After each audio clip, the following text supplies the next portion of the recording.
It must be extended to other areas where it is not existing now. For example, we should put in more efforts in northeast and central areas. It must get out of the regional trap and spread to the whole country. In addition, our agricultural products must be less costly. There was a time when we could not export even though we had produced more. We could not export because we had to subsidize our agricultural products. Reducing the cost will improve our exports also. This is the techno-economic articulation as presented by the Prime Minister in his budget. This is the philosophy of the budget on which he focuses attention.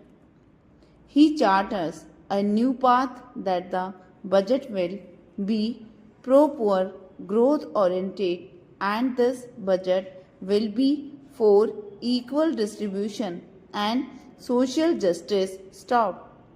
The whole packages of these specific measures is oriented towards this goal.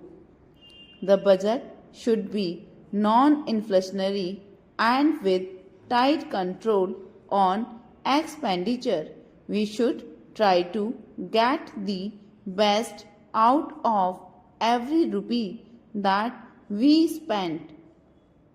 This is the philosophy that he has placed before the country, and he wants to take the country on the road to prosperity. Stop. Para. Similarly, the structure, the economic architecture is no less profound.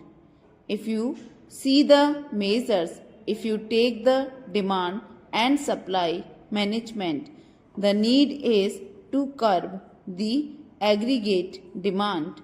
There is a massive jump in internal debt from rupees 85 crores to rupees 85,000 crores. During the coming year, the interest charges alone come to 27% of the non-plan expenditure. Defense and other things like subsidies take it to 70% of the non-plan expenditure. It is a very challenging and daunting task how to restore the balance and put a curb on the mounting internal debt so that we may not be faced with the internal debt trap.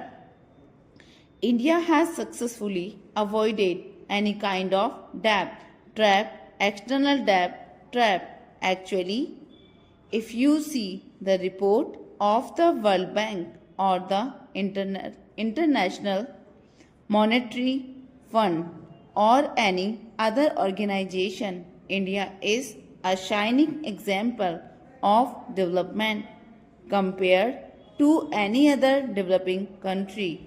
The budget strikes a new path, a Gandhian approach, if I may say so, in bringing about simplicity in administration by giving up 11 austerity projects or ostentatious way of spending in governing the country. This is being reintroduced in this budget, which has removed all the frills and ostentations by cutting down and postponing all the slow-moving projects and replacing them with fast-moving ones. Large funds are allocated for the rural poverty alleviation through increase in productive employment. Stop.